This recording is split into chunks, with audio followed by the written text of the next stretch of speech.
1587. Over 100 English men, women and children stepped ashore on Roanoke Island, their feet sinking into the soft, unfamiliar sand.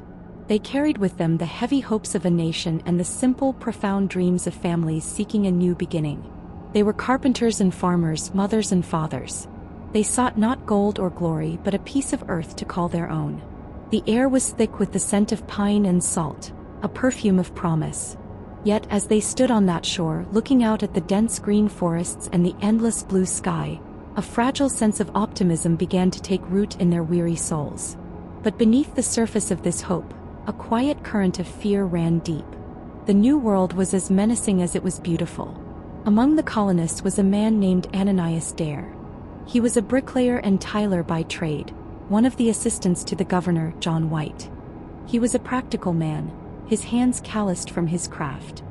He had brought with him his wife, Eleanor, who was pregnant during the long and difficult voyage across the ocean. Their personal story was a microcosm of the colony's larger dream. On August 18, 1587, a momentous event occurred, a small miracle in the heart of the wilderness. Eleanor gave birth to a daughter. They named her Virginia. She was the first English child born in the New World, a symbol of innocence and renewal for the entire colony. Virginia Dare was the living embodiment of their purpose, a tangible link between their English past and their American future. He was a promise made real. The colony's initial optimism soon began to fade as the summer wore on. Supplies dwindled at an alarming rate, and their attempts at farming yielded less than they had hoped. A decision was made, heavy with consequence. Someone must return to plead their case for a relief mission. The colonists, desperate and afraid, turned to their governor, John White. He did not want to go. His heart was now anchored to Roanoke, tied to his daughter Eleanor and his newborn granddaughter, Virginia. To leave them behind in this perilous place felt like an abandonment. John White set sail in late August 1587, just days after Virginia's birth. As his ship pulled away from the shore, he must have watched the figures of his family and his fellow colonists shrink against the vast green backdrop until they were gone. When he finally arrived in England, his hopes were dashed by the cruel realities of geopolitics. England was on the brink of war with Spain, and the formidable Spanish Armada was preparing to attack. Every available ship, every sailor, every barrel of gunpowder was being commandeered for the defense of the realm. The plight of a small distant colony seemed insignificant in the face of a national crisis. 3 long agonizing years passed. 3 years of war, bureaucratic delays and failed attempts to secure a vessel. On August 18, 1590, his granddaughter Virginia's 3rd birthday, John White's ship anchored off the coast of Roanoke Island. As his landing party rowed toward the shore, a heavy and unnatural silence greeted them. There was no smoke rising from the chimneys, no figures running to the beach to welcome them. What they found was mystifying. The houses had been carefully dismantled, not burned or destroyed in a violent raid. The entire area was gone, as if the colony had been systematically packed up and moved. The protective palisade that had once encircled the settlement was still standing, strong and intact. There were no signs of a struggle, no scattered belongings, and most chillingly, no human remains. Carved into a post at the entrance to the fortified area was a single cryptic word, Croatoan. The word Croatoan was not a random inscription. It was a clear and specific message. Nearby, carved into a tree with the letters 0. Croatoan was the name of a nearby island, now known as Hatteras Island, located about 50 miles to the south. It was also the name of the Native American people who inhabited that island. Upon discovering the clue, John White was filled with a surge of renewed hope. His family was not dead. They had merely relocated. He was desperate to sail south to Croatoan immediately. However, fate, as it had so many times before, intervened with cruel timing. As White and his men prepared to weigh anchor and sail for Croatoan, a powerful storm began to brew. John White, powerless object, was forced to sail away, leaving the tantalizing clue behind and uninvestigated. He would never see America again. The most prominent and hopeful theory, supported by the Croatoan carving, is that the colonists chose to assimilate with their Native American neighbors. Faced with starvation and the failure of English relief missions, they may have made the pragmatic decision to merge with the Croatoan people.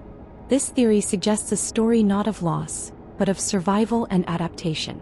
The colonists would have gradually adopted the language, customs, and survival skills of their hosts, their English identities slowly dissolving into a new blended culture. Subsequent accounts from later English explorers and settlers in the region seem to bolster this idea.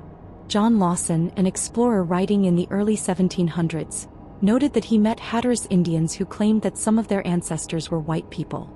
He observed that some had gray eyes, a feature uncommon among Native Americans, but prevalent among the English, which they said was a trait passed down from these ancestors. However, other darker theories persist, painting a picture not of assimilation but of annihilation. One possibility is that the colonists were attacked and wiped out by a hostile Native American tribe. But some speculated that the colonists, despairing of whites' return, attempted to sail back to England on their own in the small pinnace they had kept. Such a voyage would have been a suicidal undertaking, almost certainly ending in disaster at sea. While the fate of the colonists remains a mystery, the suffering of those they left behind in England is a certainty. For John White, the rest of his life was a testament to unresolved grief. He had failed in his promise not through his own fault, but through the cruel machinations of fate. The story also resonated deeply with the families of the other colonists. Wives, husbands, parents, and siblings in England waited for years for news that never came. This collective sense of loss and confusion seeped into the English consciousness. The story of the lost colony became a piece of folklore, a ghost story whispered in taverns and homes. Every ship that returned from the Americas brought a flicker of hope that was quickly extinguished. Their grief had no conclusion, no finality, leaving an open wound in the heart of many families across England. The mystery of the lost colony of Roanoke is more than just an unsolved historical case. It has become a foundational American myth. It is one of the first stories of European experience on this continent, and it begins not with triumph, but with a profound and unsettling disappearance. Before the Pilgrims at Plymouth, before the settlement at Jamestown, there was this ghost, this question mark hanging over the Carolina coast. The story endures because it speaks to a deep-seated human fascination with the unknown. We're drawn to puzzles without solutions, to stories that defy easy explanation. The complete lack of definitive evidence at Roanoke leaves a vast, empty space for our imaginations to fill. The fate of Virginia Dare in particular captures the American imagination. As the first English child born in the New World, she is a potent symbol. She represents innocence, a new beginning, the very idea of a native-born American identity. Ultimately, the story of the Roanoke colony is a profound human one. It is a tale that transcends the dry facts of history and speaks directly to our hearts. It is about the universal human desire for a better life, the courage to journey into the unknown in search of that dream. We see ourselves in the faces of Ananias and Eleanor Dare, in the protective instincts of John White, and in the imagined innocence of the infant Virginia. Their hope was our hope. Their loss feels like our loss. The mystery's endurance lies in this delicate balance between hope and despair. The Croatian's carving provides just enough evidence to keep hope alive, to believe in a story of survival, adaptation, and the successful blending of two disparate cultures. Yet the absolute silence that followed casts a long and chilling shadow over that hope. It reminds us that sometimes there are no neat conclusions. Sometimes people and their stories are simply lost to time, swallowed by forces we can never fully comprehend. The lost colony of Roanoke remains a permanent fixture in our collective imagination because it is a story about ourselves. The fate of those 115 souls on that lonely island remains unknown, a quiet, persistent question echoing down through the centuries, a ghost story that America will never forget.